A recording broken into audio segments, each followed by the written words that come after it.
not even activists, declaring the fall of a tyrant. But this moment is not the end of our struggle. It's only the beginning of a new chapter.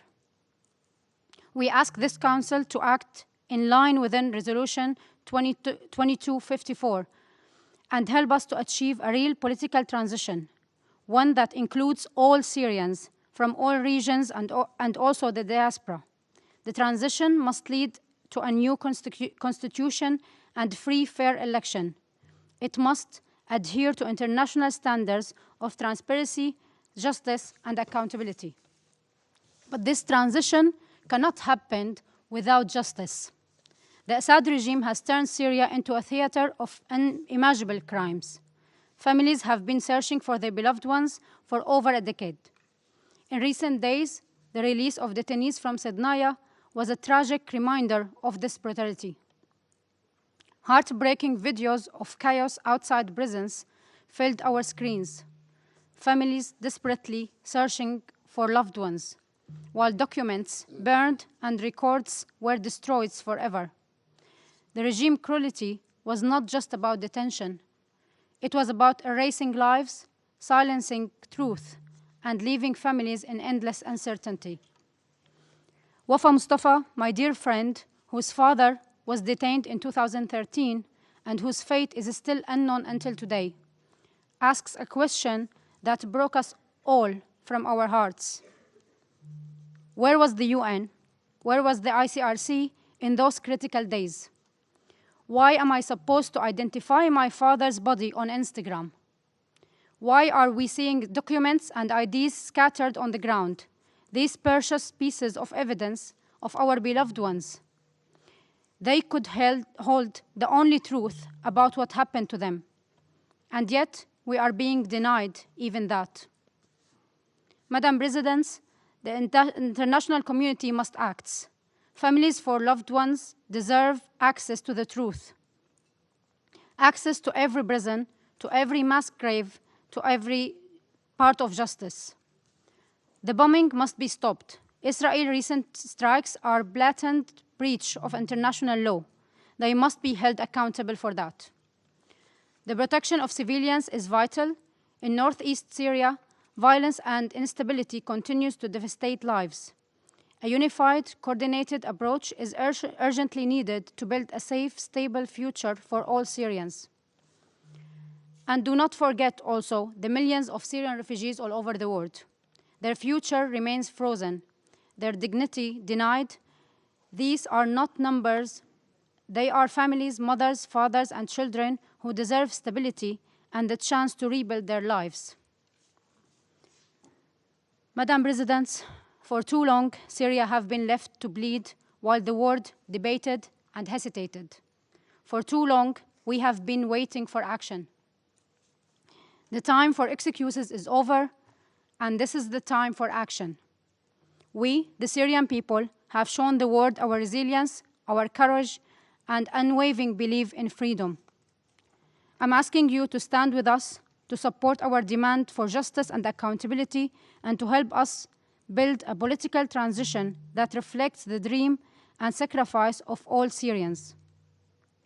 And to my fellow Syrians, whether in camps, in exile, or still holding on inside our homeland, we carry today a great responsibility. The sacrifices of the past 14 years have brought us to this moment. We must rise together, united, to rebuild our country with justice, dignity, and freedom for all. This is our chance, and we cannot let it split away. To all oppressed people around the world, to political prisoners, to the displaced, and to the refugees, hope lives in every voice that refuses to be silent, in every heart that refuses to give up. Hold on, because the freedom is coming, and it belongs to us all. As I end, I want to pay tribute to all those who sacrificed their lives so we could see this day. We carry their memory, their courage, and their dreams with us.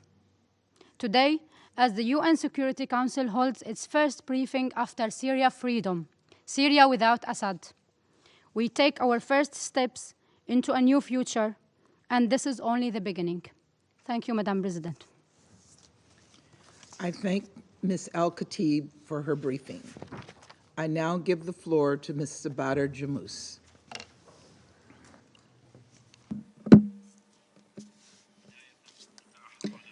At the outset, I pay tribute to the souls of the martyrs of Syria who died for the sake of Syria.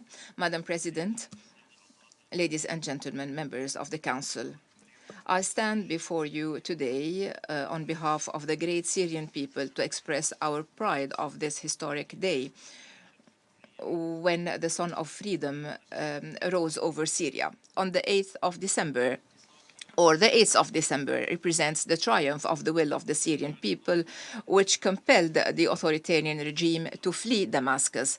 This day will remain immortalized in the memory of the Syrians. We had warned yet time and again that the patience of the Syrian people, which was committed to a negotiated peaceful settlement, will not last forever. Unfortunately, the Syrians lost their trust in the ability of the international community and the United Nations to protect the humanitarian principles and to do justice to peoples seeking justice. For 13 years, the Syrian opposition, represented by the negotiations commissions, spared no effort and showed maximum flexibility to ensure a peaceful political transition. But the authoritarian regime remained the main obstacle, ignored all the initiatives launched by 4 international envoys, while the Syrians paid with their blood and lives a very high price. Syrians were displaced all over the world. They were turned into refugees looking for security and dignity. The opposition took upon itself to meet the aspirations of the Syrian people towards the state of law, freedom, justice, and citizenship. Our battle was not only with the regime, but with regional and international polarizations, which made our mission even more difficult. Despite all that, we never stopped struggling, despite the difficult questions that were asked. Where is the political solution, and where is the implementation of Resolution 2254? Today, after the fall of the regime, the world bears witness to the scope of the crimes and violations perpetrated by the regime against our people. Prisons and detention centers have revealed brutal horrors that will remain a stain on the human conscience. From this rostrum, we reaffirm that we will prosecute this regime and its fugitive president, and we will spare no effort to secure justice and to do justice to the victims. Transitional justice and accountability are not a choice, they are an imperative to make sure that these crimes are not repeated. Madam President, ladies and gentlemen, we value the efforts made by the current administration and its president, Ahmed al-Shara, and the caretaker prime minister to restore security and provide services to citizens. We reaffirm that we are ready to work together to build a new Syria, a state where all citizens are equal in rights and obligations, a state free from foreign interventions, which builds balanced relations with its neighbors and friends.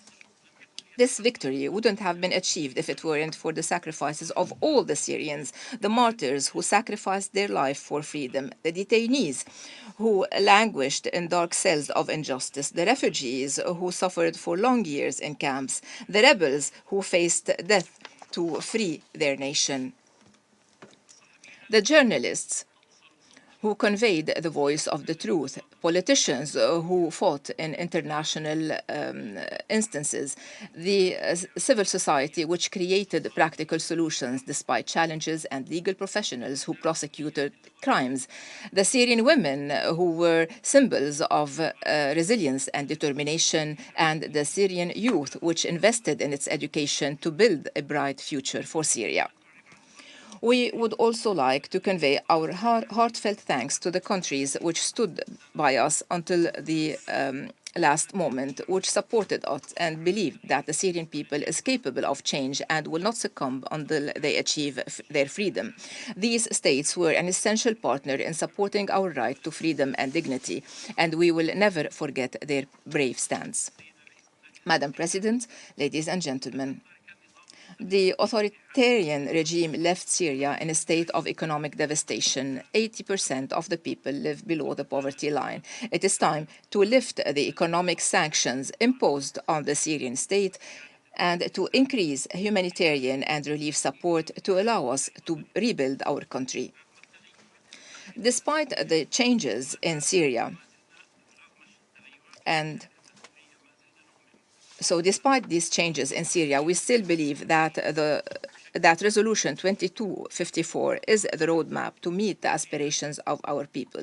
It is true that the circumstances have changed and that the regime, which was party to this resolution, has collapsed. But the spirit and the essence of the resolution, which aims at allowing the people to govern itself through fair elections under the supervision of the UN, this resolution is still the principle based on which we work.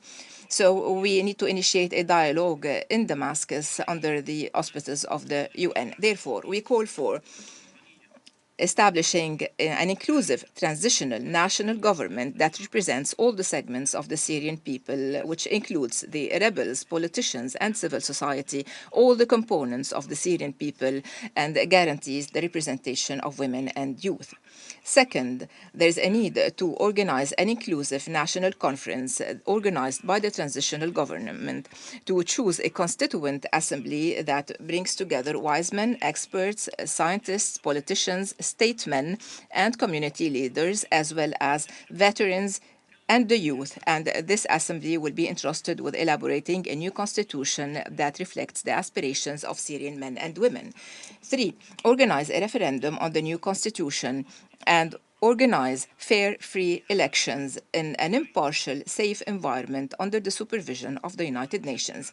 We also emphasize the need to take the following measures: creating a fund to support the detainees that were released, to secure their needs and to reintegrate them in society after years of suffering, to establish a fund to support the families of the martyrs of the revolution who died under torture in the barbaric detention centers or during the war waged by the regime against innocent civilians, to honor their sacrifices and to compensate their families. And this is the least we can do in view of the horrifying facts that you are seeing on screens, whether inside Naya or elsewhere, or the mass graves that are being discovered every day. 4. To secure the return of the regime defectors and those who were unfairly dismissed from their services and to disperse their financial dues. They have paid everything they had to stand by their people and their country. To create a fund to support the refugees and the displaced who desire to return to Syria, to guarantee their needs and to secure their safe and dignified return. Madam President, ladies and gentlemen, we are determined to build the new Syria, a state of law, of justice, and of democracy, a republic that belongs to these times, that protects all its citizens without discrimination, and which remains united in its land and its people. The Syria of the future will be a model of a modern state governed by its people and their free will. Thank you. I thank Mr. Jamous for his briefing. I now give the floor to those council members who wish to make statements. I give the floor to the representative of Switzerland. Merci, Madame. Thank you, Madam President. I too would like to begin by thanking the Under-Secretary General and Director of OCHA, Tom Fletcher, and the Special Envoy for Syria, Geir Pedersen, for their briefings, but also for their precious work over the last few days, including in Syria. I also thank Mr. Badr Jamous, Chairman of the Syrian Negotiating Committee, for his statement, and I thank Ms. Wad Al-Khatib, co-founder of the Action for Sama Foundation, for sharing her story with us. In the space of just a few weeks, a new chapter has opened in Syria. The Syrians are facing a colossal and formidable task. They must ensure that justice is done for the darkest pages of the previous chapter and write a new history. And I'd like to join in the condolences for all Syrian families, for all of the sufferings that they have endured. It's high time now to be able to write a new page of history. Switzerland will continue to support their quest for freedom and justice, dialogue and reconciliation, the enhancement of their plural identity, and the rebuilding of their nation on the foundations of the rule of law. During its 2-year term on the Security Council, Switzerland has reiterated that only an inclusive political solution led by and for the Syrians, facilitated by the UN and its special envoy, and based on international law, can put an end to the conflict. The emerging authorities in Syria now have an historic opportunity to clearly distinguish themselves from their predecessors by supporting an inclusive and sustainable political transition in line with the main elements of Resolution 2254. These elements include a national ceasefire, which must also be observed by all parties to the conflict, starting with Syria's neighbours. Respect for the United Nations Charter, international humanitarian law and human rights, including the protection of minorities, as well as Syria's sovereignty, unity, independence and territorial integrity. Inclusive governance, with the active participation, above all, of women and civil society, whose essential role Switzerland has constantly promoted. Rejection of all forms of terrorism, consideration of the legitimate aspirations of the Syrian people in all their diversity, and the holding of free, inclusive, and transparent and fair elections. Switzerland is also deeply concerned by the latest developments in the occupied Syrian Golan. It calls for any violation of the 1974 Agreement on the Disengagement of Forces to cease immediately, and reiterates its support for UNDOF. Switzerland recalls that the Golan Heights constitute occupied territory. It condemns the Israeli government's announcements that it intends to double the number of settlements there, which are illegal under international humanitarian law. Madam President, Switzerland will continue to make Geneva available for all peace talks and initiatives under the aegis of the UN and its special envoy. But Geneva is also home to 2 key institutions for the transition. The recent release of many detainees in Syria has confirmed the scale of the atrocities committed in the Syrian government's infamous prisons. But it has also brought a glimmer of hope to families still waiting for news of their loved ones. The right to know of these relatives is a rule firmly anchored in the Geneva Conventions. The independent institution for missing persons, whose mandate is strictly humanitarian, is well placed to shed light on the fate of tens of thousands of missing persons throughout the country, in cooperation with associations of victims' families and other humanitarian actors. Finally, Switzerland reiterates that there can be no lasting peace without justice according to the principles of the rule of law. Evidence, as established in particular by archives and the accounts of victims and witnesses, which can support the judicial authorities in rendering accounts, must be preserved. Switzerland stresses the central role of the international, impartial and independent mechanism in this respect. Madam President, over the past 2 years, Switzerland has played the role of spokesperson on humanitarian issues in Syria. During its mandate, and in particular after the terrible earthquakes of February 2023, it has been committed to ensuring that humanitarian aid reaches all those in need safely, quickly, and without hindrance, using every possible means of delivery and covering the whole of Syria. We underline the importance of humanitarian exemptions from sanctions to facilitate humanitarian activities, particularly in the areas of health, education, and food security. We will continue to encourage reflection on this subject in the light of the changes at the head of the country. The crises that have been intertwined over the last 13 years have claimed more than 500,000 lives, destroyed critical infrastructure, pushed more than 90% of the population below the poverty line, and displaced more than 16 million people. Millions of refugees are now contemplating a return that can only be voluntary, safe, and dignified, in accordance with international law for the protection of refugees and human rights in general. Switzerland reiterates its solidarity with the Syrian people. With this in mind, we have just allocated a further 2 million Swiss francs for emergency aid in Syria. We welcome the visit to Syria by the Under-Secretary General and Director of OCHA, Tom Fletcher. He reported on the commitments made by the emerging authorities to protect civilians, to continue essential services, and to open all border crossings for humanitarian aid. These commitments must be put into practice and maintained over time.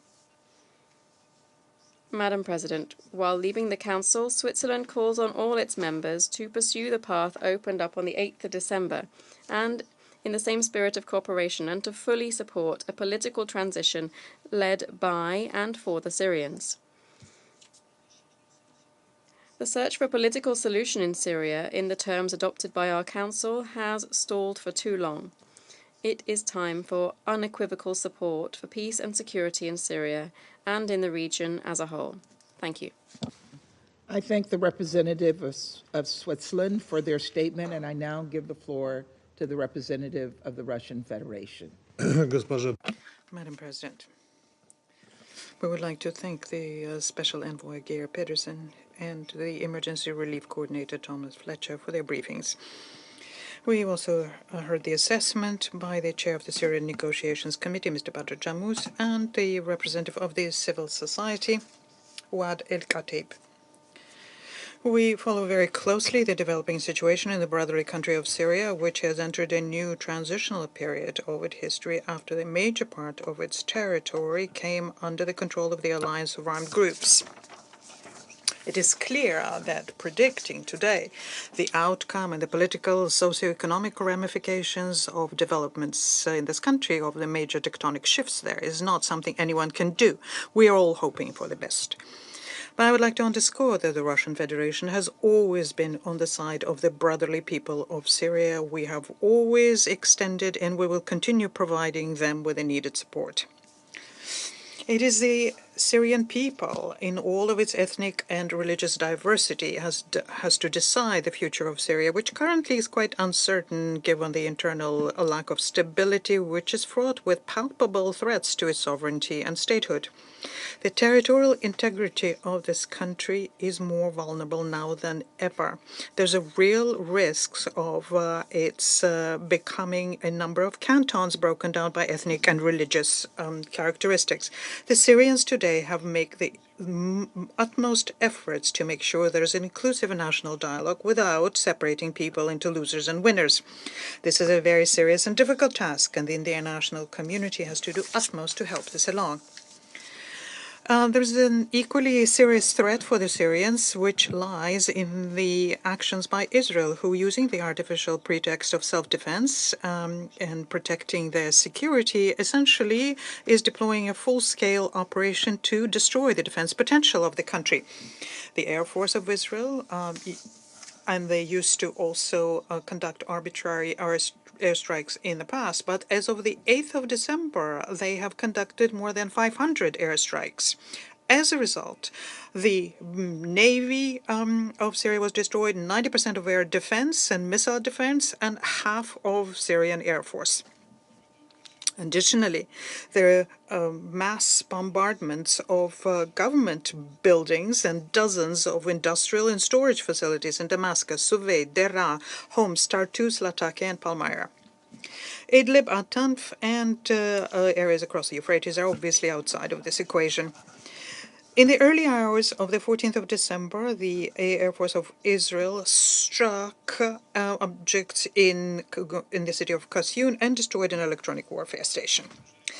There is also the land incursion by the Israeli forces in the occupied Syrian Golans, with its gross violation of the provisions of the disengagement agreement of 1974 and an open attempt on the sovereignty and territorial integrity of a neighbor. According to our information, the Israeli forces are not just occupying the Syrian side of the separation line. They've moved much further. Israeli military equipment was seen almost 20 kilometers away from Damascus. The argument that the peacekeepers need to be protected sounds very cynical, given that the peacekeepers currently are essentially very deep behind Israeli lines. The capacity to effectively defend one's borders being attacked by Israel now is one of the basic factors of Syrian sovereignty. And we advocate that we call a spade and do not sweep under the carpet facts when they're inconvenient for West Jerusalem. If Israel wants to have good relations with neighbors, if Israel wants that, then they need to build this not from the position of force, but on an equal and mutually beneficial basis. Distinguished colleagues, one of the main tasks currently for us is safeguarding Syrian state institutions and making sure they function so as to provide everyday assistance to Syrians. It's important to make sure that the rules of basic law have primacy, that the civilians are protected, including the vulnerable categories, that there is civilian peace, national reconciliation, and to prevent vandalism, violence, and bloodshed. In this context, we note the statements made by the de facto authorities in Syria when they say that they intend to facilitate the work of government institutions, maintain law and security, suppress criminal acts, prevent extrajudicial justice. We trust that these approaches will be supported by all interested Syrian parties. We would like to emphasize separately that Syria was a territory where for centuries Muslims and Christians lived together. Damascus is a residency of the Orthodox Patriarch of Antioch and all of the East, John X. He is the head of the Antioch Church, which has a sisterly interaction with the Russian Orthodox Church. And we hope that Syria will continue being the homeland for all of its citizens, regardless of their religion. We are convinced that the pathway towards normalization in Syria is in inclusive inter-Syrian dialogue, taking into account the interest of all religious and ethnic groups of the society when they're aimed at attaining national harmony, comprehensive settlement process, and doing this in line with the basic principles in Security Council Resolutions 2254. We support efforts made by Geir Pedersen to have a national de-escalation in organizing a political process and doing this with the mediation and support from the UN. We remain convinced that there is a need to consolidate approaches by main international players aimed at creating conditions conducive towards stabilization of the situation.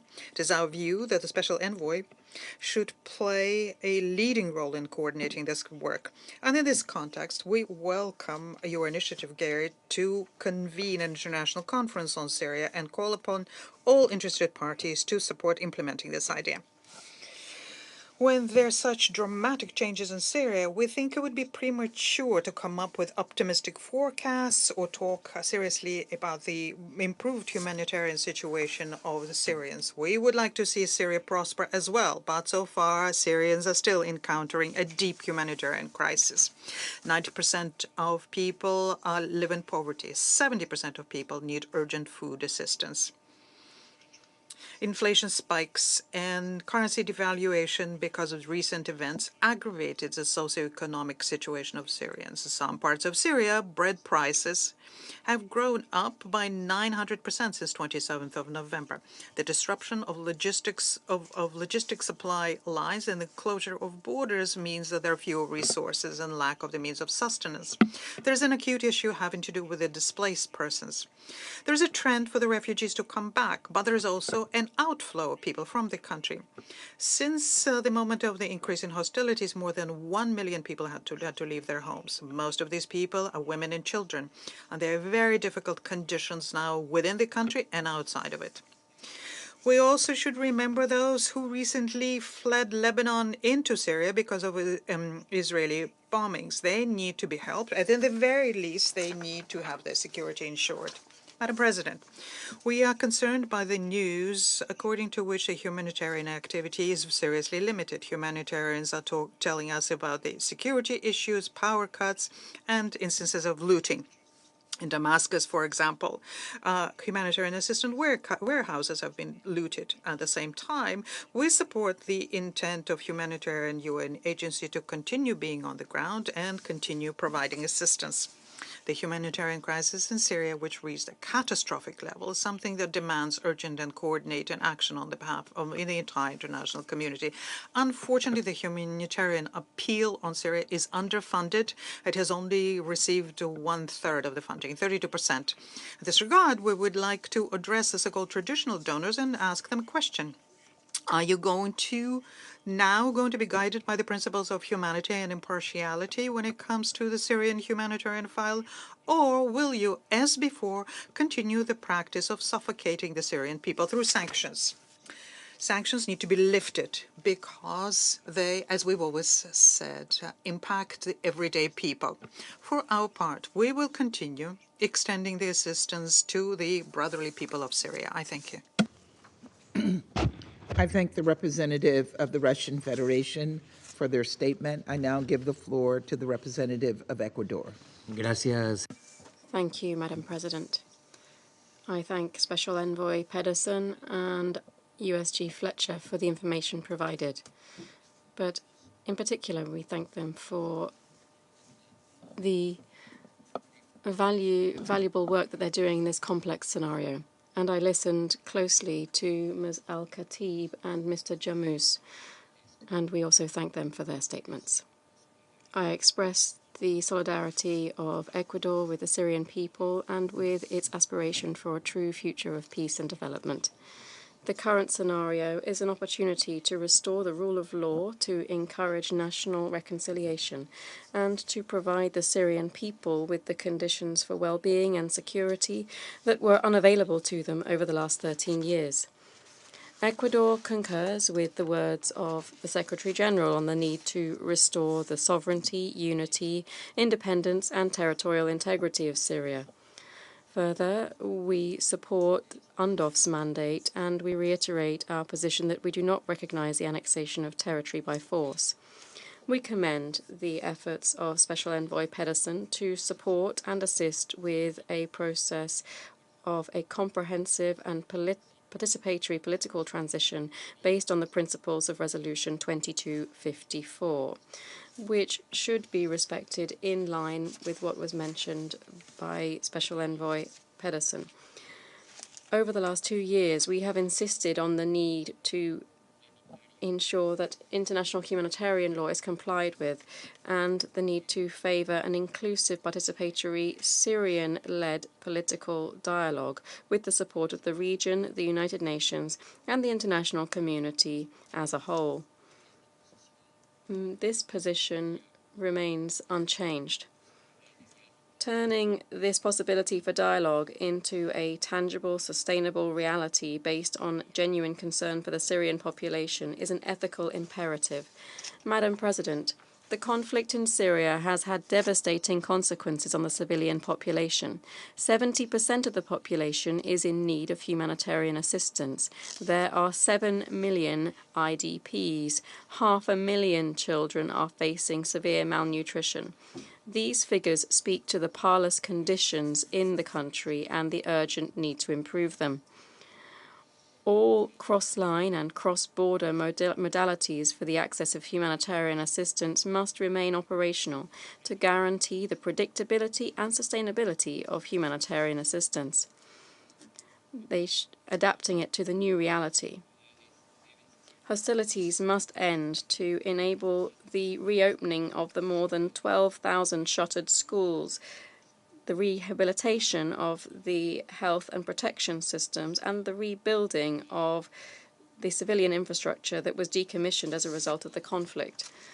Ecuador appeals to the Syrian transition authorities to, in the current circumstances in the country, take the necessary steps to prevent non-state actors from accessing and using weapons of mass destruction, particularly chemical weapons, pursuant to the provisions of the Chemical Weapons Convention and the relevant resolutions of the Security Council.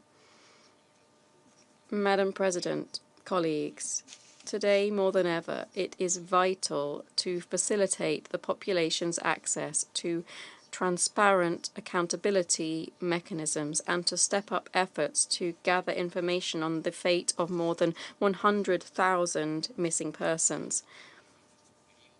at the end of our term on the Security Council, the situation has changed in an unexpected manner.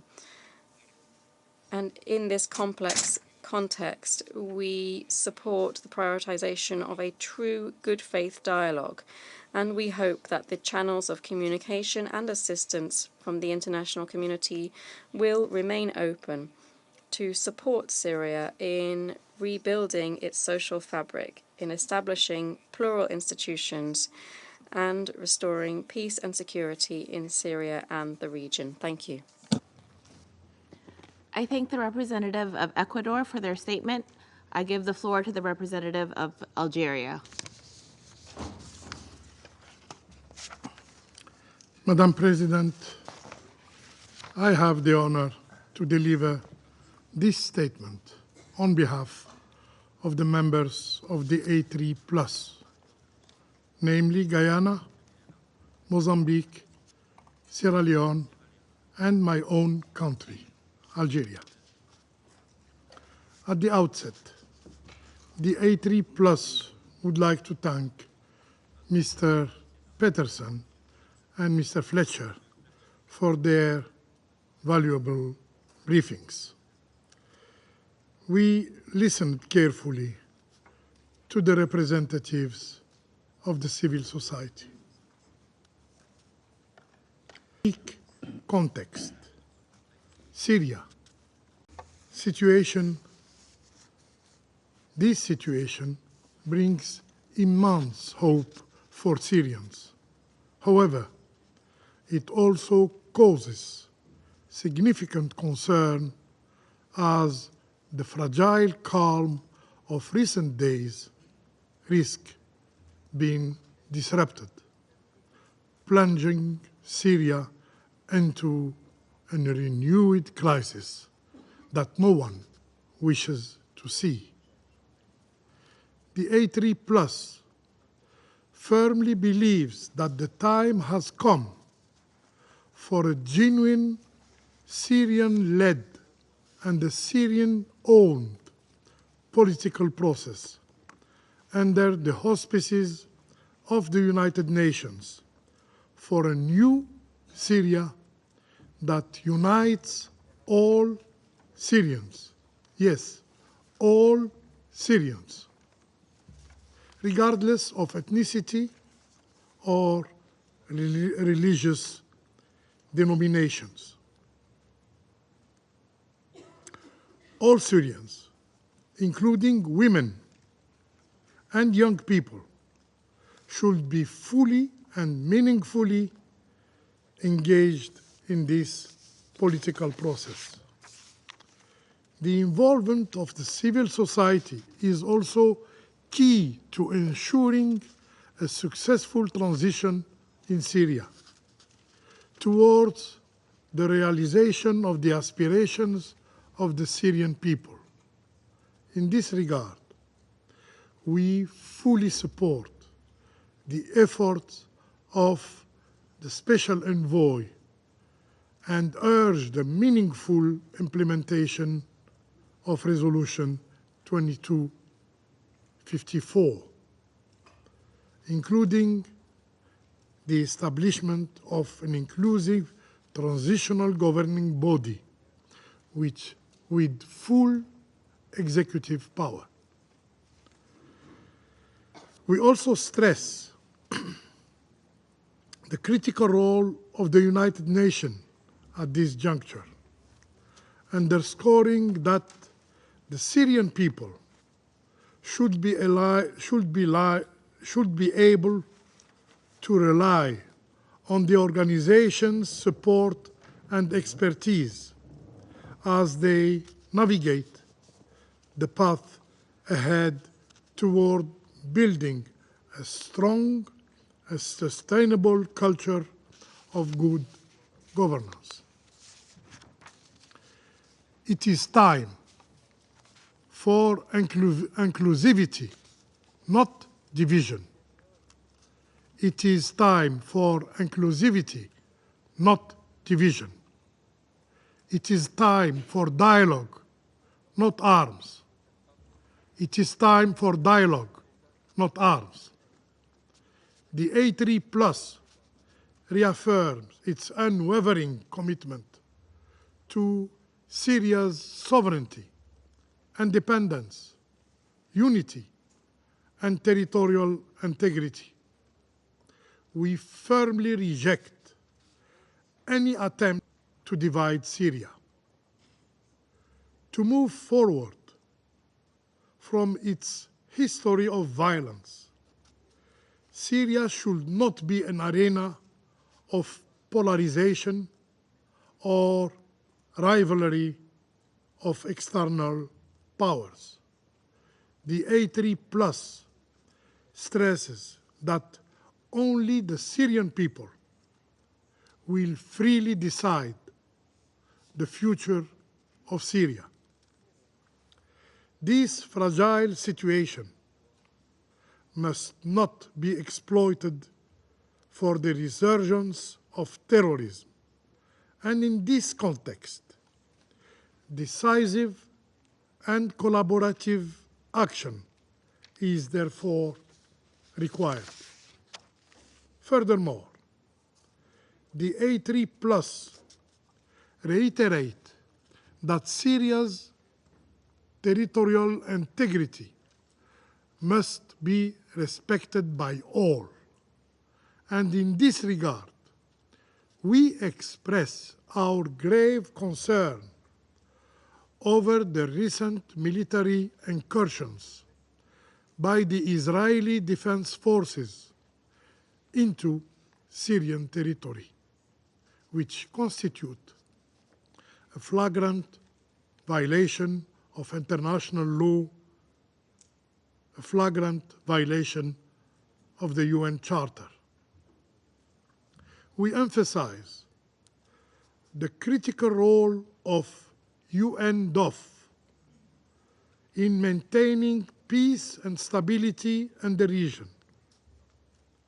And we also reject any unilateral actions undermining its mandate and its missions. The A3 Plus reaffirms the UN resolution related to the Golan Heights, underscoring that the Golan is a Syrian territory under occupation.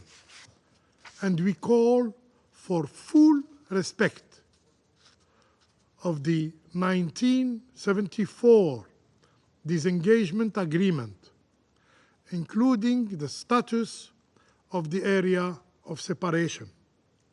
And we urge all parties to comply with their obligation in this regard. Madam President, the humanitarian situation in Syria remains dire, representing one of the most pressing challenges for the international community. Nearly 17 million people are now in need of assistance. And the latest developments have exacerbated the situation, with over 1 million people displaced in recent days. The A3 Plus express grave concern over these developments, and we call for broad mobilization to enable humanitarian actors to address the urgent needs of the population. Continued fighting, particularly in the northeast, will only worsen the humanitarian situation. We urge all parties to comply with their obligations under international humanitarian law, including those related to the protection of civilians and civilian infrastructure. We call for an immediate nationwide ceasefire, to ensure freedom of movement for humanitarian actors, and unhindered humanitarian access must be guaranteed through all available mechanisms, including cross-border operations, to provide essential assistance to those in need. The A3 Plus calls upon donors to mobilize adequate funding for the humanitarian response plan in Syria. Increasing needs demand more resources. The Syrian people must not be abandoned. And we stress that the return of displaced Syrians to their home must be voluntary, must be safe, must be dignified. No one should be forced to return. Conditions must be created in Syria through early recovery and reconstruction to facilitate this process. Madam President, the latest developments in Syria have shown that unresolved crises do not simply fade away. They re-emerge. If a comprehensive and inclusive solution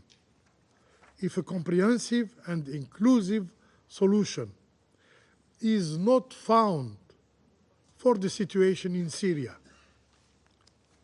the repercussion will be disastrous for the region. For the A3+, it is the responsibility of the international community to stand with the Syrian people and help them build a brighter future for their countries. The international community should not repeat the mistakes made elsewhere in the region. The international community, I repeat, should not repeat the mistakes made elsewhere in the region. I thank you. I thank the representative of Algeria for their statement. I now give the floor to the representative of Japan. Thank you, Madam President. I thank Special Envoy Pedersen and USG Fletcher for their informative briefings. I also thank Ms. Wad Al-Khatib and Mr. Madar Jamas for their words. Since November 27th, we have witnessed rapid and dramatic changes in the state of affairs in Syria. Though it is premature to use concrete terms in relation to the de facto authority, we take note the current caretaker government has expressed its will for a smooth and peaceful transfer of power. In this regard, we appreciate the efforts made by Special Envoy Pedersen, including through meeting with Mr. Ahmed al-Sharara, Mr. Mohammed al-Bashir in Damascus, and other relevant counterparts. Japan is committed to backing the efforts of Syrian people to realize a political transition process in the spirit of the principles of the Security Council Resolution 2254, which leads to credible, inclusive, and non-sectarian governance. The future government must ensure respect for the rule of law and human rights, including women's rights. It also needs to provide protection to all Syrians, including religious and ethnic minorities. Madam President, there has been a success of reports of tragic traces of the atrocities committed by Assad regime, including torture in the detention centers such as Sednaya. The former regime must be held accountable for its crimes, and justice must be served. As the Special Envoy said, Providing immediate and necessary support to the victims and their families is urgent. We uphold the roles of relevant bodies in this regard to shed light on what has happened and is happening in order to restore the dignity of detainees and determine the fates of the missing. Furthermore, we emphasize the importance of continuing our efforts with the OPCW and other partners to secure, declare, and destroy Syria's remaining chemical weapons stockpiles. We must prevent terrorists and extreme groups from acquiring any weapons of mass destruction. We must not forget those who are suffering as a result of nearly 14-year civil war. More than 70% of the population still needs humanitarian assistance, and the current upheaval has only increased this need. We understand that in some border areas, the movement of refugees returning to Syria has been observed.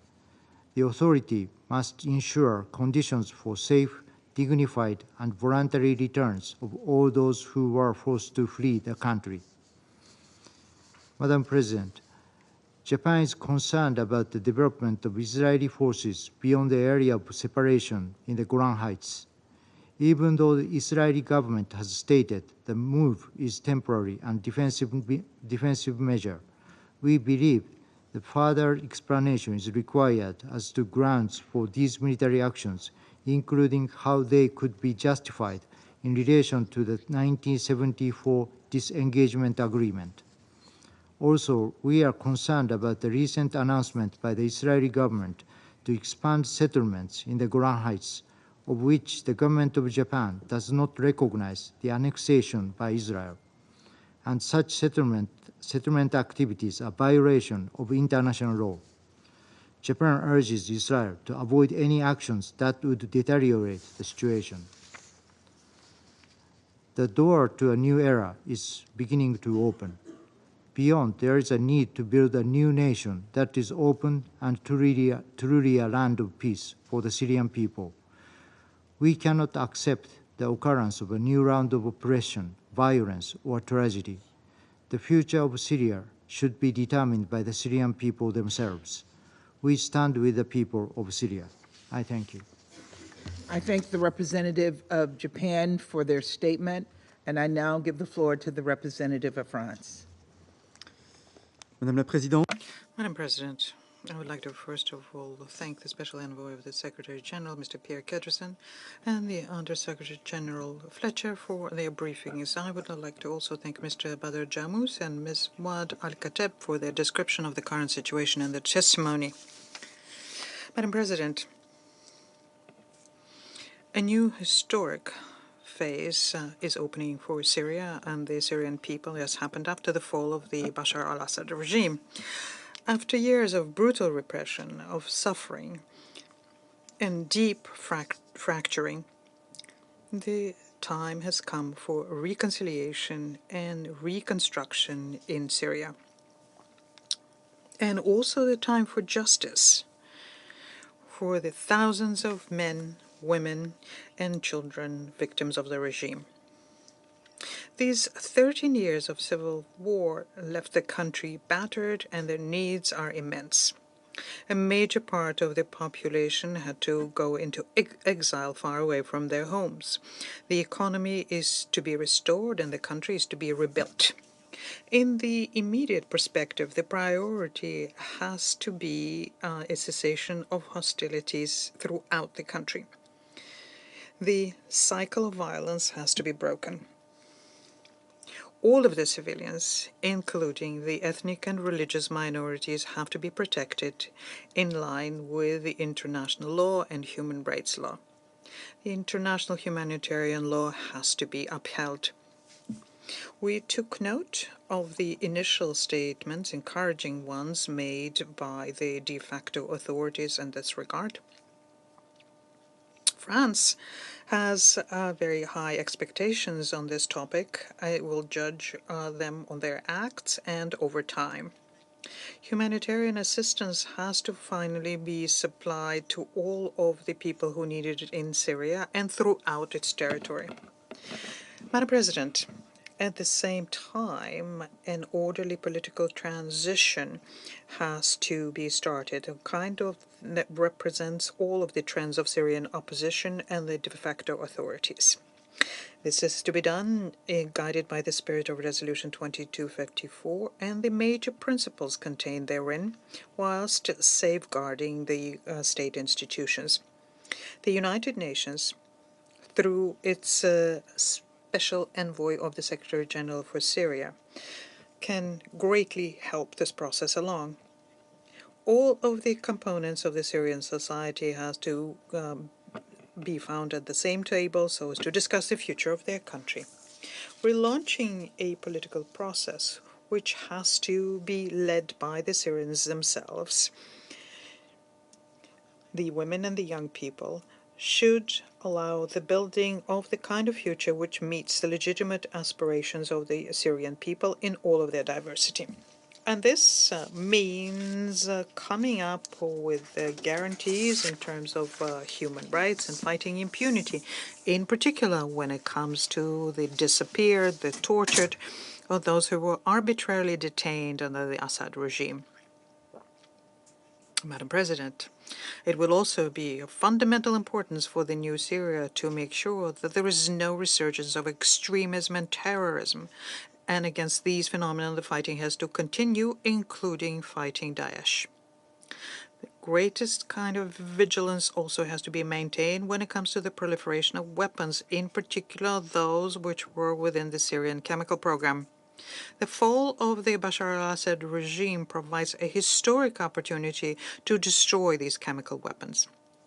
And the de facto authorities have to take up this issue and cooperate with OPCW. Within the framework of this process, France is ready to continue helping the Syrian people when the humanitarian needs are so high. In the short-term perspective, it's vital to make sure that humanitarian assistance arrives safely to all of the Syrians and using all possible supply routes. And finally, let me say that we follow with concern the developments in the Golan. We call on Israel to withdraw from the area and to respect the sovereignty and territorial integrity of Syria, and to fully uphold the agreement on disengagement of 1974. It has to be upheld by the signatories, Israel and Syria. And we renew our full support to UNDOF, whose security must be preserved. Madam President, for 13 years now, France has stood by the Syrian people as they fought for freedom and against barbarism. I will continue supporting the Syrian political process, and this process will have a central role to play in the political transition in Damascus. France will continue standing by the Syrian people during this period of hope opening up in front of them. I thank you. I thank the representative of France for their statement, and I now give the floor to the representative of China. President, I thank Special Envoy Pedersen and USG Fletcher for their briefings. I've also listened attentively to the statements of other briefers. Recently, the situation in Syria has undergone drastic changes, to which China pays great attention. China has long pursued a policy of friendship and cooperation with Syria, not interfering in Syria's internal affairs and respecting the choice of the Syrian people.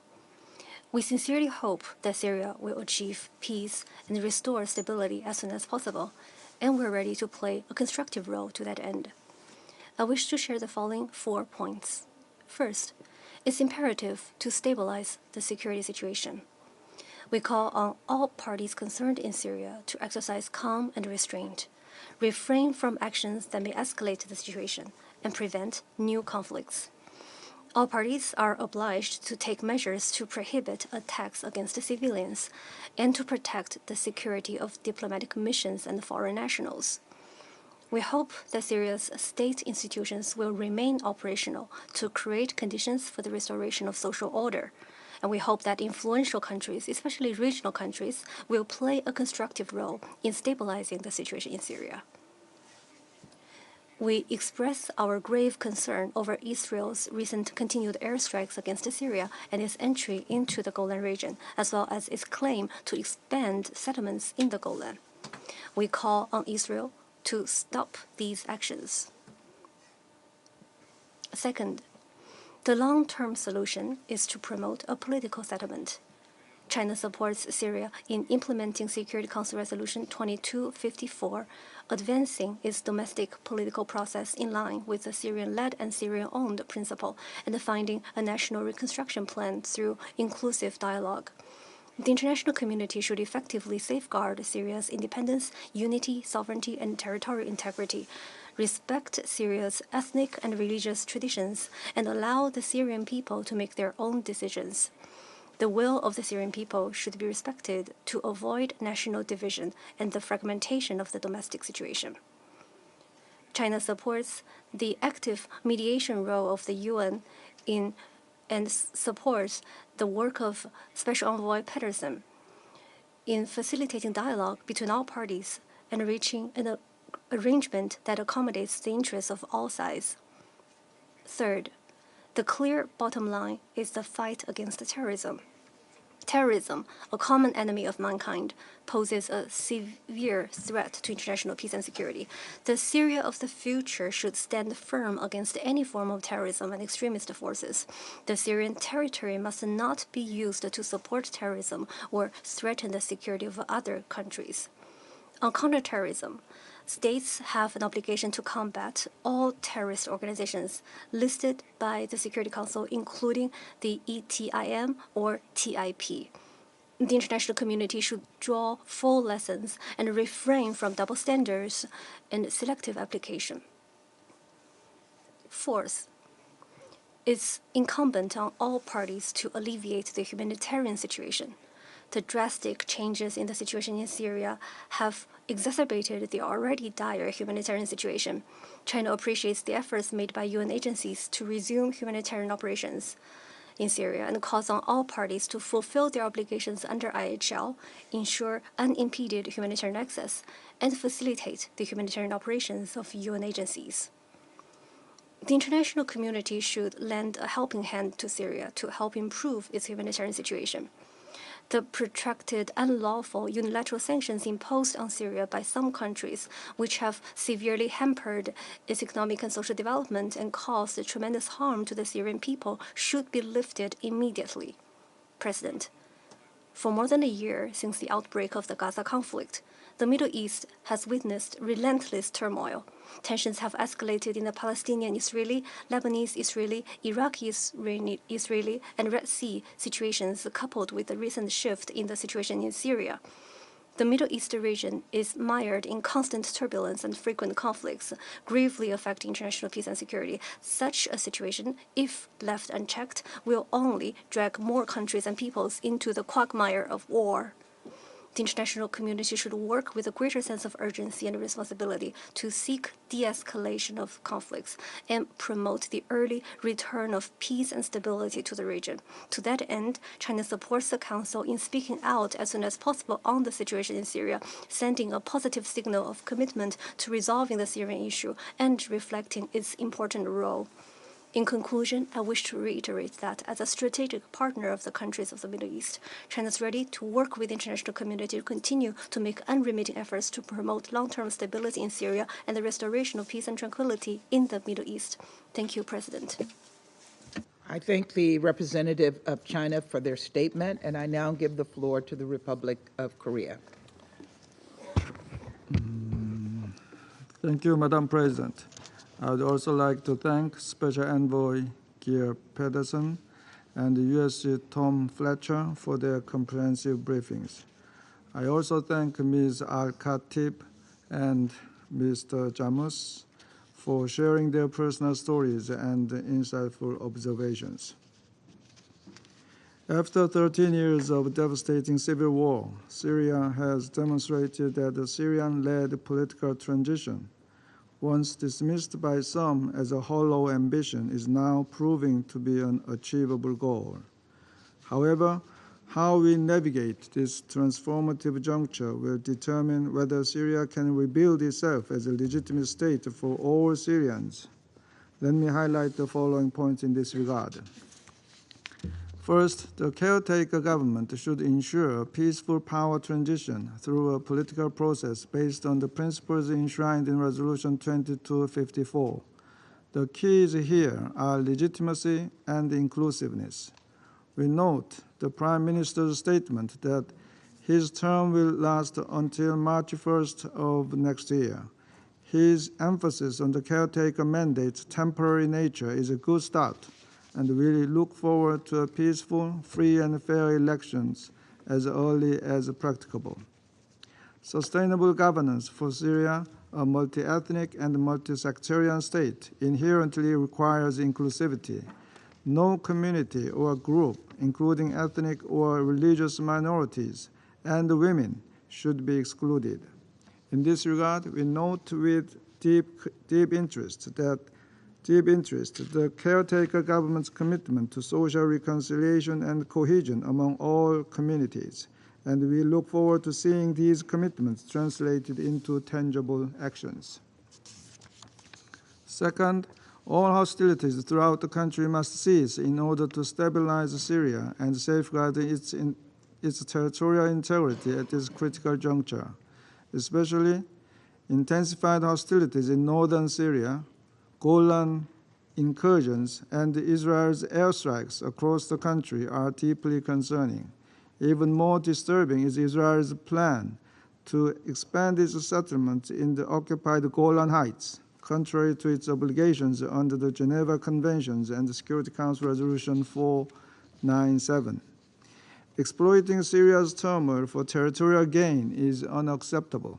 All parties must respect relevant agreements, including the 1974 disengagement agreement and the last week's SNA-SDF ceasefire agreement. Third, Syria's deteriorating humanitarian situation should be urgently addressed. Pressing challenges, including winterization needs and large population flows in the wake of the sudden downfall of Assad, call for swift and enhanced international assistance on the ground. For its part, the Republic of Korea contributed $26 million to mitigate suffering of Syrians this year so far. Meanwhile, indications of revitalizing economic activity and the resumption of public services require a fresh approach to help this transition. Jobs, clean water, education, healthcare, and public safety are all critical for uniting communities, rebuilding the nation, and laying the foundation for the voluntary return of Syrian refugees. In this regard, we welcome the early recovery strategy announced by OCHA last month and look forward to its effective implementation, not only addressing the imminent humanitarian crisis, but also fostering long-term resilience. Fourth, justice and reconciliation must anchor Syria's new political order. Colombia's experience over the last decade illustrates the complexities of implementing inclusive transitional justice and underscores the absolute necessity of such efforts for enduring peace. In this vein, we keenly note the caretaker government's amnesty decree for conscripted soldiers, while at the same time proclaiming that it will prosecute war criminals. In this connection, ongoing actions to clarify the fate of missing persons are critical. While the liberation of Sednaya prison is an extremely painful reminder of the Assad regime's barbaric brutality, more than 100,000 missing persons remain tragically unaccounted for. As the Independent Institution on Missing Persons in Syria, IIMP, emphasized in its statement last week, all parties on the ground must submit any relevant information to the IIMP to help clarify the fate and the whereabouts of the missing Syrians. Last but not least, transitional authorities must fully cooperate with the OPCW to ensure accountability for Syria's past use of chemical weapons, a long-standing expectation of this Council. At the same time, substantial quantities of chemical weapons remain unaccounted for, posing grave risks to regional security, particularly amid the current power vacuum. We note with expectation the caretaker government's expressed willingness to collaborate with the OPCW and urge it to strictly honor its own commitment. Meanwhile, we note the OPCW Director General's remark that airstrikes targeting facilities not only bear the risk of contamination, but also jeopardize the destruction of valuable evidence for investigations related to past use of chemical weapons. Madam President, in conclusion, the Republic of Korea hopes this historic positive momentum should not only be preserved, but also fortified, so that the Syrian people can reclaim their future. Let us stand united for a dignified, stable, and peaceful future for all Syrians, underpinned with basic human rights and fundamental freedoms. I thank you, Madam President. I thank the representative of the Republic of Korea for their statement. I now give the floor to Slovenia. Thank you, Madam President. At the beginning, I'd like to express our gratitude to both briefers, as well as to Ms. Al-Khatib and Mr. Jamous for the valuable contributions. Special Envoy Pedersen, my country greatly appreciated your voice after the fall of the Assad regime, as well as your engagement with the caretaker authorities in the days that followed. Madam President, colleagues, the transfer of power in Syria carries profound emotional weight for the nation that has endured years of conflict, years of loss and fractured unity. For many, the idea of change is both a beacon of hope and a source of anxiety. It symbolizes the possibility of healing a war-torn country and a rebuilding of a future rooted in dignity and justice. Yet it also brings deep fears of continued instability, reprisals, and the resurfacing of old wounds. Today, Syrians find themselves at a crossroad, entering uncharted waters filled with hope. Hope that their legitimate aspirations to live a life in peace, freedom, and prosperity could be realized at last. In this regard, Madam President, I'd like to make the following remarks. First, prosperous future depends on a credible and inclusive political transition, an inclusive Syrian-led and Syrian-owned political process, which should take place in line with the key principles of the Resolution 2254. In this regard, I'd like to emphasize that women must be able to participate fully, safely, and meaningfully in all processes. While doing so, Syria must abide by all relevant resolutions of the Council. We're especially stressing all parties' obligations related to the fight against terrorism. In particular, we'd like to underscore the importance of preventing the Islamic State and other groups from re-establishing their capabilities and denying them safe haven in Syria. The caretaker authorities must also respect Syria's other international obligations, including the Chemical Weapons Convention. Second, years of hostilities across all of Syria have exacerbated humanitarian needs. We join others in urging for additional international support for the efforts of the United Nations and humanitarian organizations to surge humanitarian aid to support civilians in need across Syria. We expect the caretaker authorities to hold true to their commitments of ensuring full humanitarian access and the continuity of essential services. All efforts should be accompanied by preventing further displacement and disruption of humanitarian access. Third, we call upon all states to ensure all those responsible for the crimes committed are held accountable. It is equally important that evidence of atrocities is preserved and documented. We call on all parties to cooperate fully with the independent institutions of missing persons, which we hope will be operational as soon as possible, the international, impartial, and independent mechanism, and the Independent International Commission of Inquiry on Syria. Survivors, victims, and their loved ones deserve justice, truth, and reparations. Accounting for the missing and ensuring that families receive the clarity and recognition they desperately need should be a priority. Sovereignty, independence, territorial integrity, and unity of Syria are imperative. We echo Secretary General's concern about the recent extensive violations of Syria's sovereignty and territorial integrity. There is no way around the 1974 disengagement agreement, including the principles regarding the area of separation that must be fully respected and implemented. Slovenia fully supports UNDOF and the implementation of its mandate.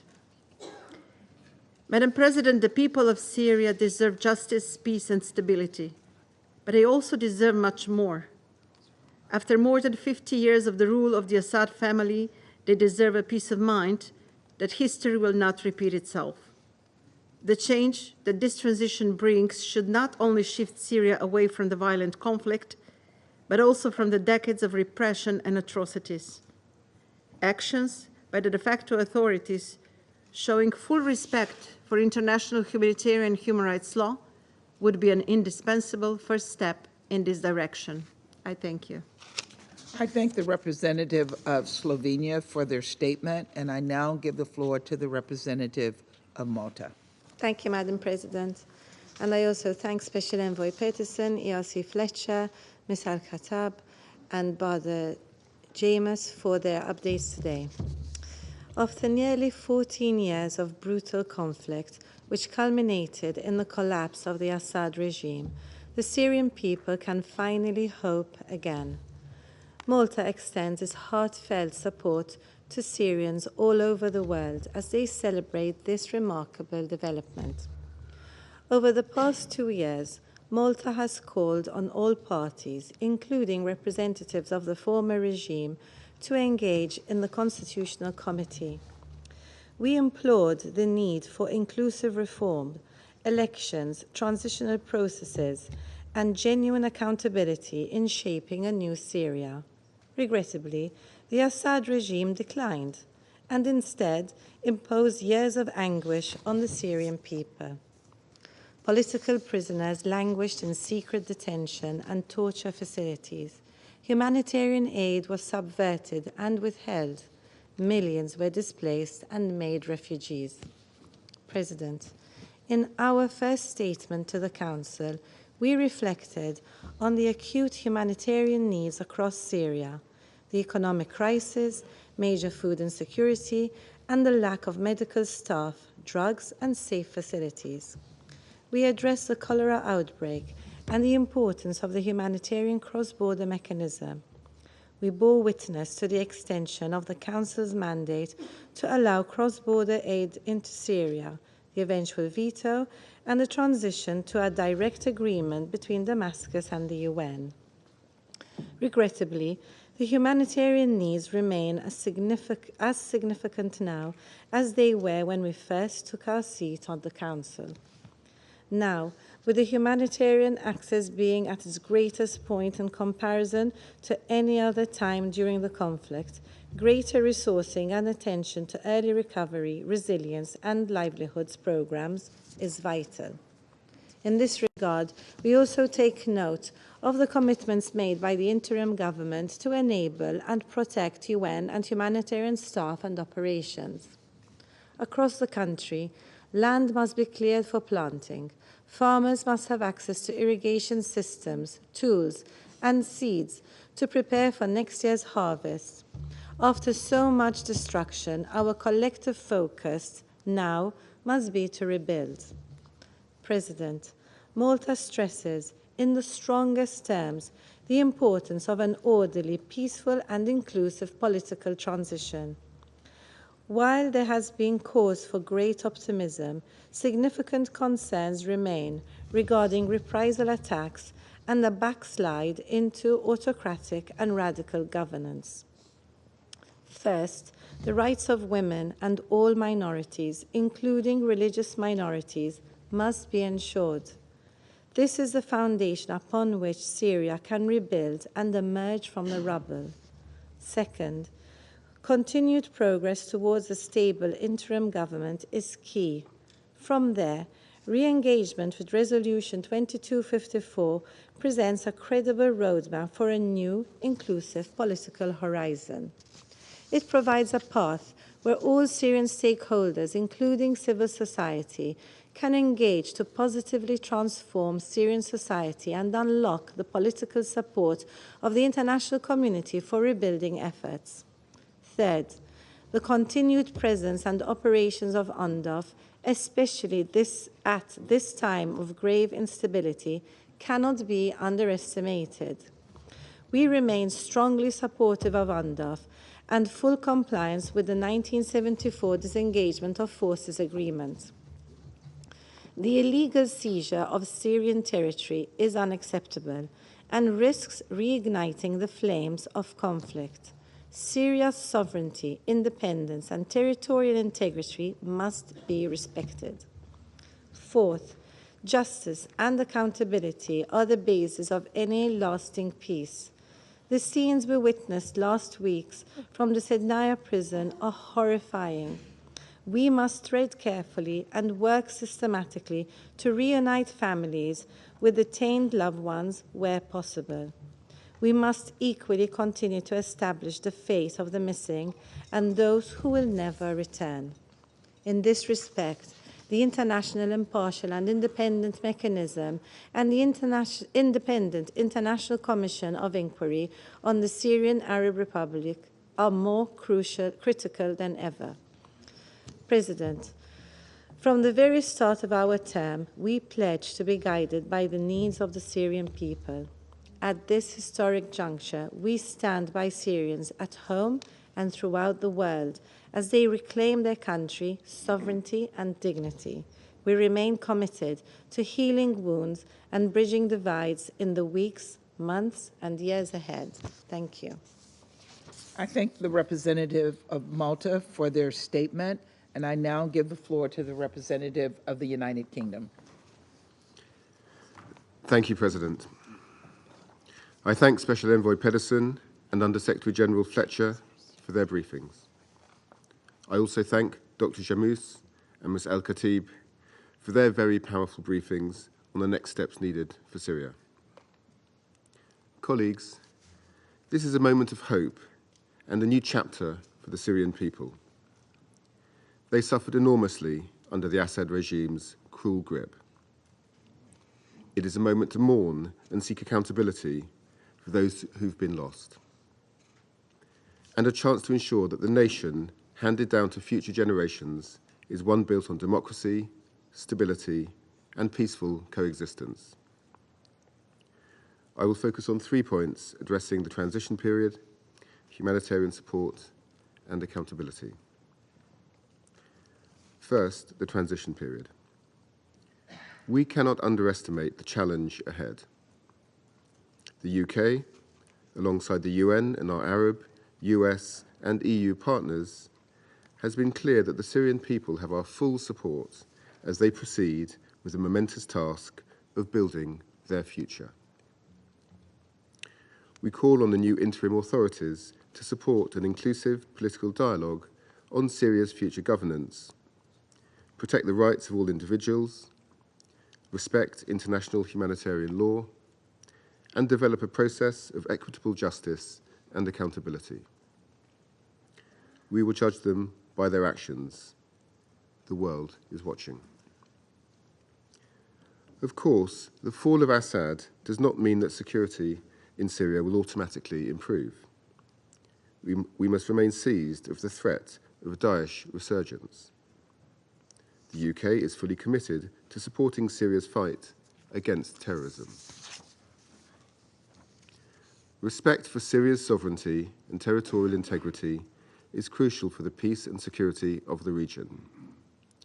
We call on all parties to cease hostilities in Syria. Second, humanitarian support. This is an opportunity to end the suffering that Syrians have endured for far too long. We welcome the positive engagement that the Emergency Relief Coordinator has had in Syria with the new interim authorities. We have seen millions of Syrians displaced from their homes without proper access to food, medicine, basic services, or an education for their children. For those returning home and seeking to rebuild their lives, the international community must stand together to support their immediate needs. In the past week, the UK has announced an additional $78 million aid package to support the most vulnerable Syrians, including Syrian refugees across the region. Third, accountability. We stand with the hundreds of thousands of Syrians who arbitrarily detained, tortured, and murdered at the hands of the regime. We also remember the men, women, and children of Ghouta, Douma, and Khan Sheikhoun, victims of Assad's horrific use of chemical weapons. We, the international community, must continue to pursue accountability for these atrocities, including the preservation of records alongside full implementation of Resolution 2118. The UK has provided a further $150,000 to the OPCW Syria missions to help rid Syria of its chemical weapons stockpile once and for all. President, as we look to 2025 and beyond, we call on the international community to come together and support Syria as it seeks the future it has waited for, the future it has fought for, and the future it deserves. Thank you. I thank the representative of the United Kingdom for their statement. I will now make a statement in my national capacity. Thank you, Special Envoy Pedersen and Undersecretary General Fletcher, for your briefings and also for your recommendations. And thank you, Badr Jamous and Wad Al-Khattab, for your powerful statements and your relentless efforts to advance peace and security in Syria for the Syrian people. Colleagues, at long last, the Assad regime has fallen, and the Syrian people are seeing their first glimpse of freedom in decades and are experiencing their first glimmer of hope. That includes thousands of political prisoners who have spent years and years locked away by the regime. Syrians like Qasim Sobi El-Kabalani, who shared his story with the BBC last week. Qasim was arrested by the regime in 2016 and eventually sent to Saadnaya, to the prison which has been described as a human slaughterhouse. There he was subject to unthinkable horrors, including torture. And after so much abuse, it was nearly impossible for him to imagine his release. But now Qasim is free and feels like he has been granted a new lease on life. Colleagues, all of Syria has a chance for a new beginning. This is a historic opportunity for the long-suffering people of Syria to build a better life. After more than a decade of conflict and corruption, their needs are extensive, and the United States is committed to mobilizing global support. Last week, Secretary Blinken, together with our partners in the Aqaba Joint Contact Group, announced a set of principles that will help guide international efforts to support the Syrian people as they write their next chapter. And let me be clear, it is theirs to write. It would be a waste of this historic opportunity if one tyrant were toppled only to see a new one rise up in his place. Therefore, we fully support a Syrian-led and Syrian-owned political transition in which the spirit of Resolution 2254 that will lead to credible, inclusive, and non-sectarian governance for the benefit of all Syrians, as we heard stated by Mr. Pedersen earlier today. Together with our partners, we will engage with Syrian groups to support an independent and sovereign Syria that respects human rights, including the rights of minorities and women, and that upholds international humanitarian law. The U.S. and our partners also agreed that Syrian state institutions should deliver essential services to its people. Colleagues, in recent days, we have seen the emotional scenes of missing and disappeared family members being reunited with their loved ones. Determining the fate of missing Syrians and foreign nationals is of vital importance, because while Qasim and thousands of others are now free, so many families are still in the dark.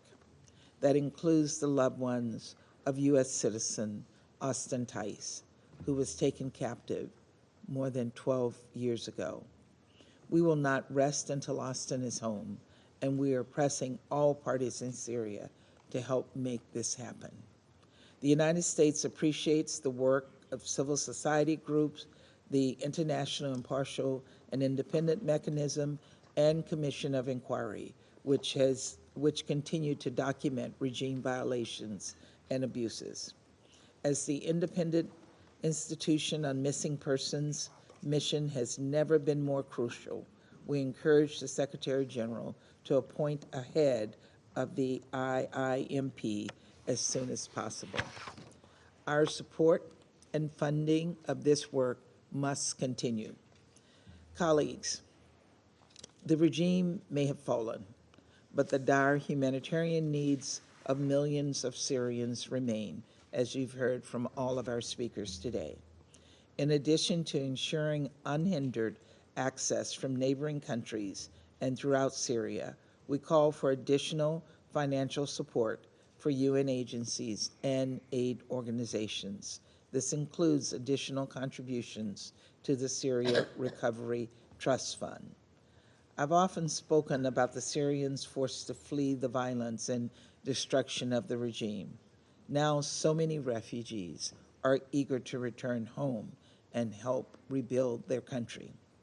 Many displaced Syrians in host countries still require protection and basic services.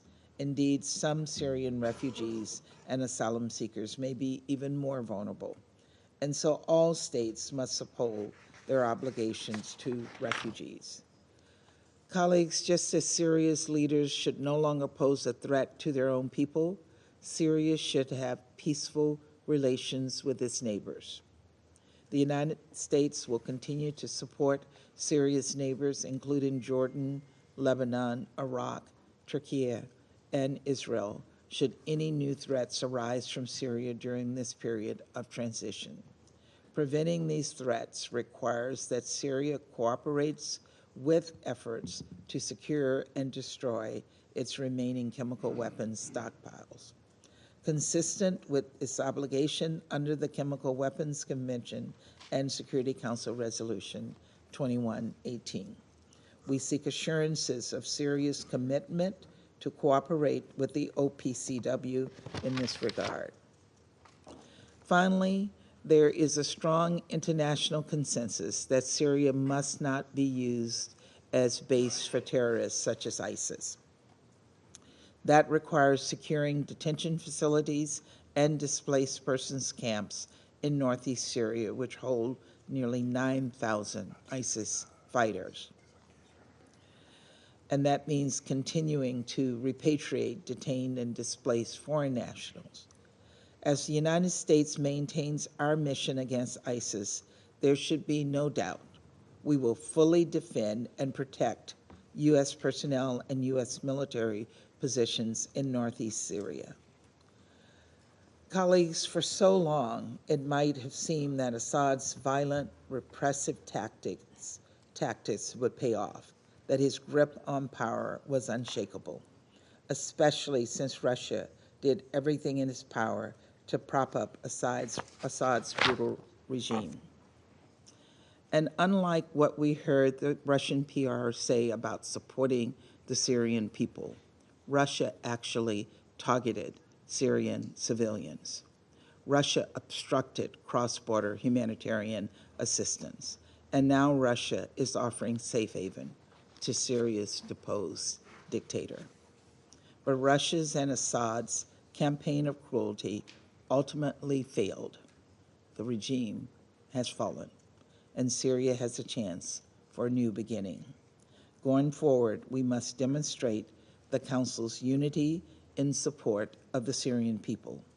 For even as we are clear-eyed about the challenges ahead, we are determined to stand with the Syrian people. We are determined to stand with the Syrian people as they write what we hope will be a peaceful, prosperous next chapter. Thank you very much. I resume my function as President of the Council, and I now give the floor to the representative of Iran.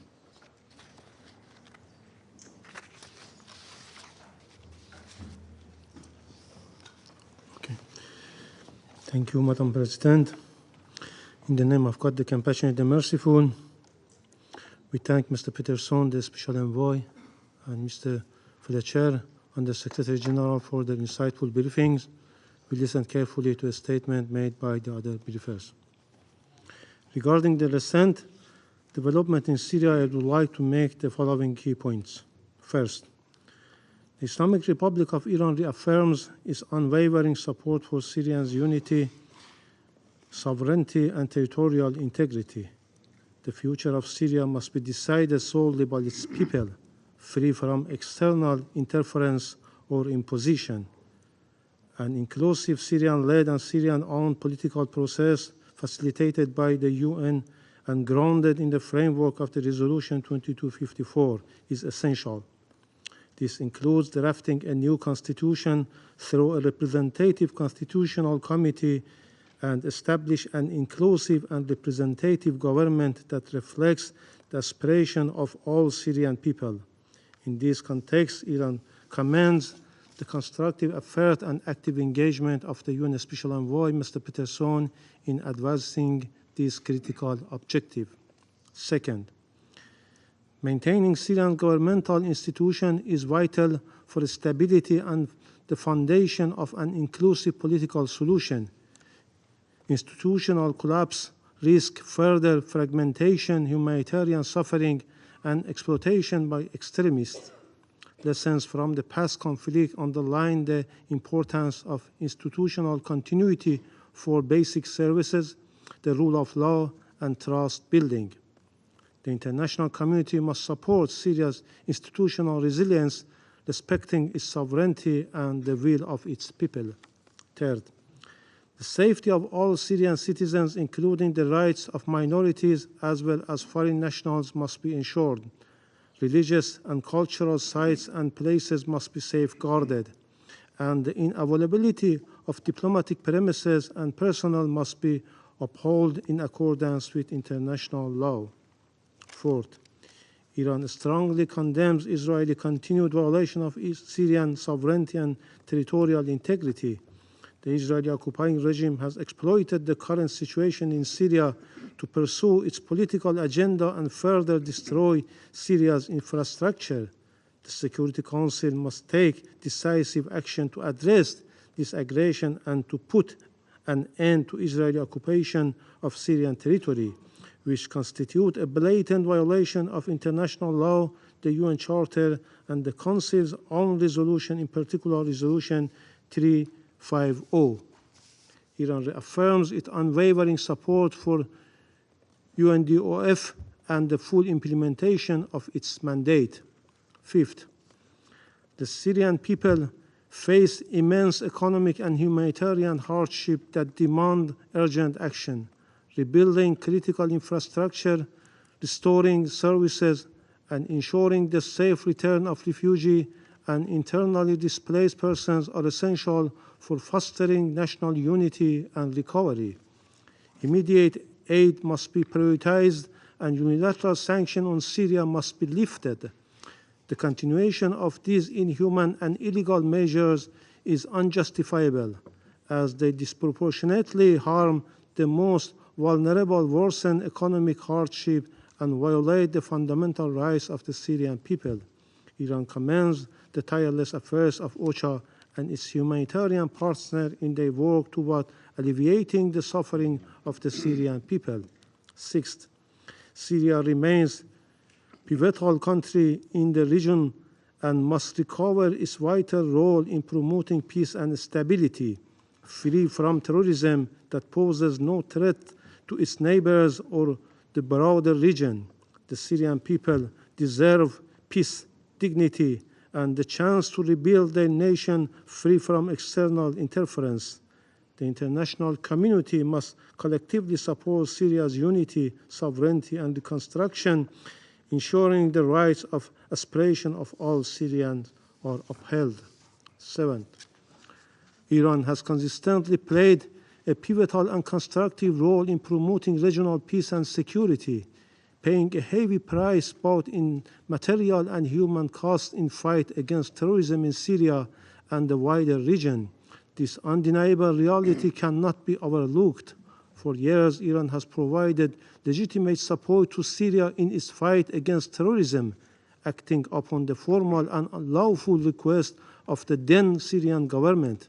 Without Iran and the Hezbollah decisive efforts and sacrifices, Syria would have fallen entirely under the control of Daesh and its affiliated terrorist groups, with their influence potentially extending into Lebanon. These efforts also played a critical role in bringing to end to Daesh control in both Iraq and Syria. Finally, Iran and Syria share deep historical and friendly relations, which continue to grow based on mutual interest and international legal principles.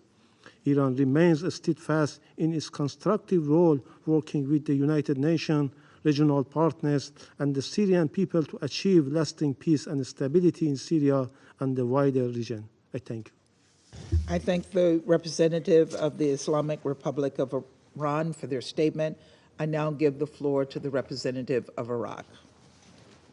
شكرا جزيلا السيد الرئيس على Thank you, Madam President. Thank you for convening this meeting to discuss the situation in the Syrian Arab Republic. We would like to thank the Council and the Secretary General for their efforts to continue developments in Syria to support Syria and in the Syrian crisis that has caused so much suffering for the Syrian people over the last few years. This based on our humanitarian and regional responsibility to support efforts to restore peace and stability in Syria and across the region. We would like to thank Mr. Pedersen, the Special Envoy of the Secretary General for Syria, and Mr. Fletcher,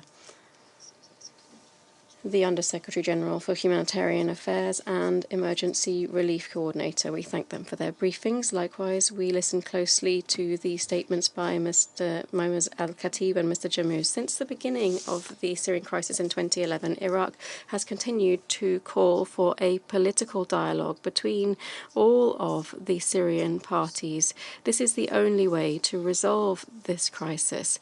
We believe that a political solution must be based on the willingness of the Syrian people and must be Syrian-led without any foreign interference. Further, we are aware that only the Syrian people has the right to decide on its own future and to choose its leaders through a democratic process that reflects the aspirations of the Syrian people and which ensures its rights, freedoms, and we reaffirm that the stability of Syria is an integral part of the stability of the region. Therefore, we call on the international community to step up its efforts to assist the Syrian people in overcoming this test by providing humanitarian assistance or participating in reconstruction. Any solution to address the repercussions of the regime change must be based on a constructive dialogue in order to ensure that there is a political, economic, and humanitarian response that is not suffer any foreign interference. We would like to reaffirm the following points. Firstly, it's important to respect the willingness of the Syrian people and its right to decide on its future freely without any foreign interference. We must ensure its right to decide on its leaders following the regime change in Syria. The current juncture calls for a balanced comprehensive approach to achieve peace and stability in Syria after so many years of conflict. We call for support for the Syrian people in all of its component parts through an inclusive approach that takes into account all of the parts of Syrian society without any exclusiveness. We must ensure peaceful coexistence between all of these component parts of the Syrian population to ensure that they're represented with respect for human rights and women's rights. We must further seek to achieve a stable and prosperous state. Secondly, we must support inclusive, fair political regime based on particularly Resolution 2054 of the Security Council to guarantee a peaceful political transition in line with the aspirations of the Syrian people. We must also develop a clear roadmap to ensure a peaceful political process, ensuring the effective involvement of all Syrian forces and to strengthen the Syrian state institutions. Thirdly, we must preserve the unity of the Syrian people, the unity of the country and its territorial integrity. We reject any attempt to divide Syria, violate its sovereignty, or establish hotbeds of influence subject to regional actors. This would destabilize Syria and the region. We must further ensure that Syria will be united and sovereign and will benefit from the unity of its territory. We further call on all Syrian stakeholders to overcome their divisions and to work together to create a political regime reflecting the aspirations of the Syrian people across all of its component parts.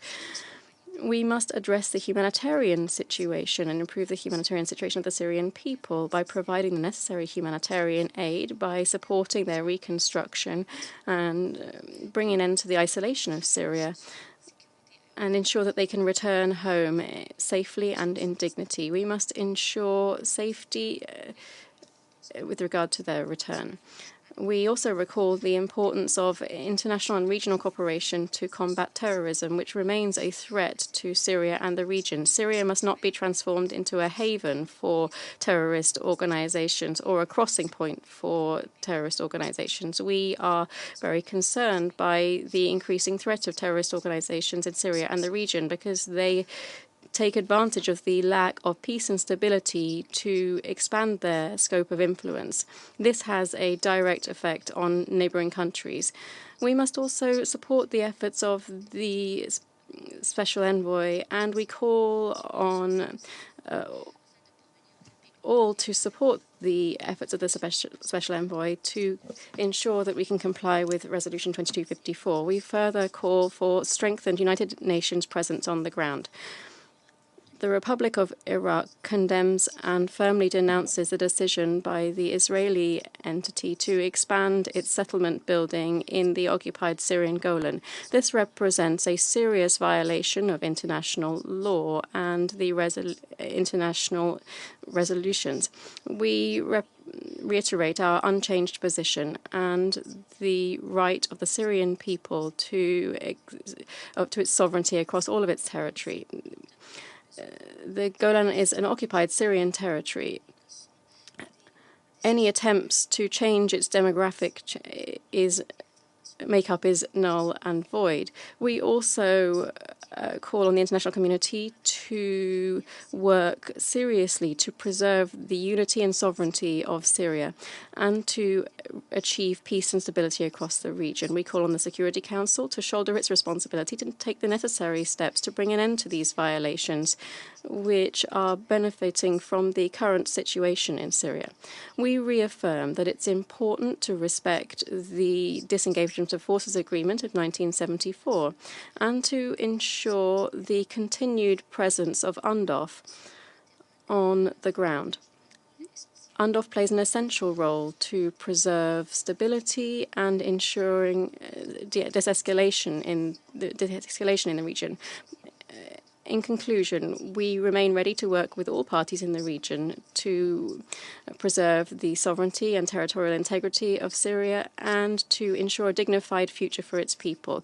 We call for pooled international efforts to support Syria and its people during this stage and to overcome political, human, and security challenges. We stand ready to cooperate with all parties to achieve this noble aim, and we urge all Syrian stakeholders to overcome their differences and to work together to build a political regime reflecting the aspirations of the Syrian people in all of its component parts. Thank you.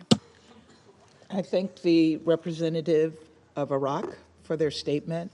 I now give the floor to the representative of Turkey. Thank you, Madam President.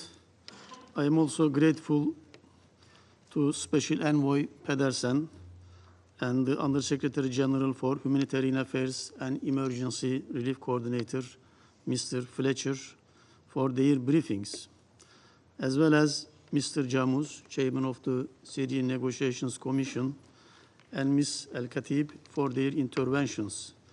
And I really congratulate them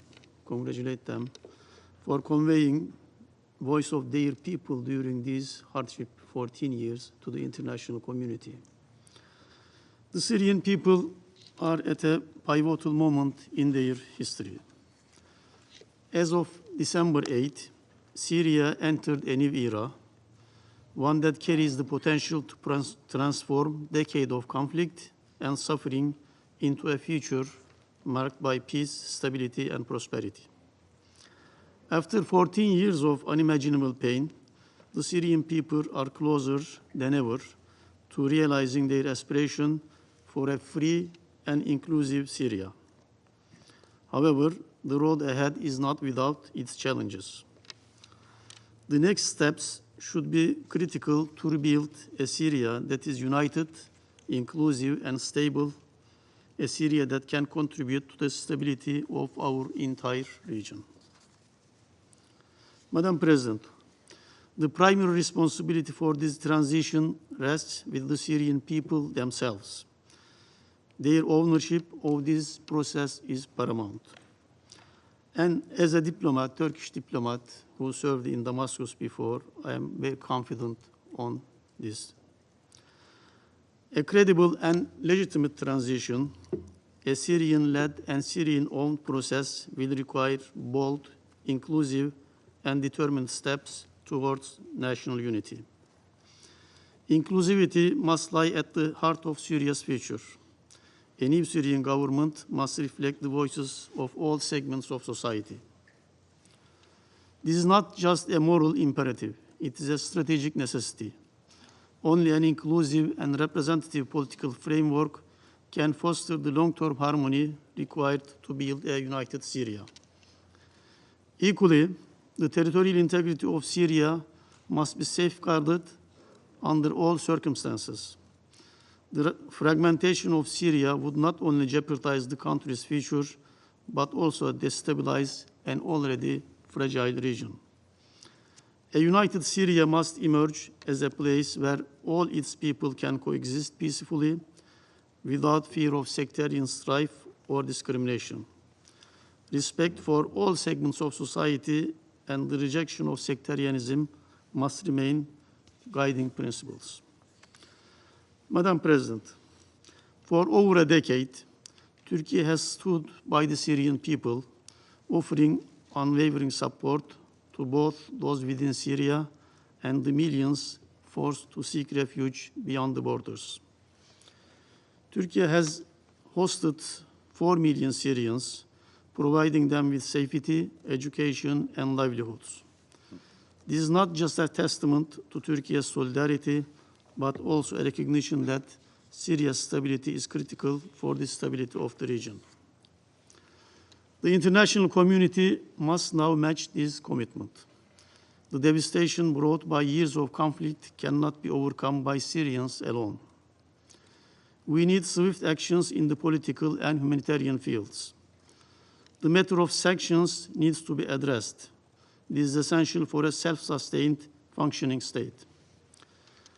A comprehensive recovery plan supported by international assistance and resources, is urgently needed to alleviate suffering, rebuild the infrastructure, and create conditions for the safe, voluntary, and dignified return of millions of displaced Syrians. Turkey, for its part, has already reactivated its embassy in Damascus as a step toward fostering a constructive dialogue during this transition. Madam President, stability in Syria cannot be achieved without addressing the persistent threat of terrorism.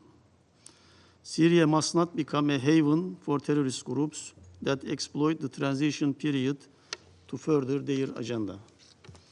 In particular, PKK, YPG, and the so-called SDF and its affiliates remain a grave threat not only to Syria's unity and security, but also to Turkey's national security and the broader region. Their attacks, including those targeting Arab-majority regions, such as Raqqa and Deir ez-Zor, highlight the urgency of eradicating these groups to ensure the safety of all Syrians. While the transitional process must be Syrian-led and Syrian-owned, it cannot include actors like PKK, YPG, SDF, whose actions undermine Syrians' territorial integrity and stability. Turkey will continue to take preventive measures to protect its borders and prevent these groups from exploiting the situation on the ground. Madam President, Turkey remains deeply committed to Syria's sovereignty, territorial integrity, and prosperity. Israel's ongoing actions and attacks seriously undermine the efforts to bring stability in Syria.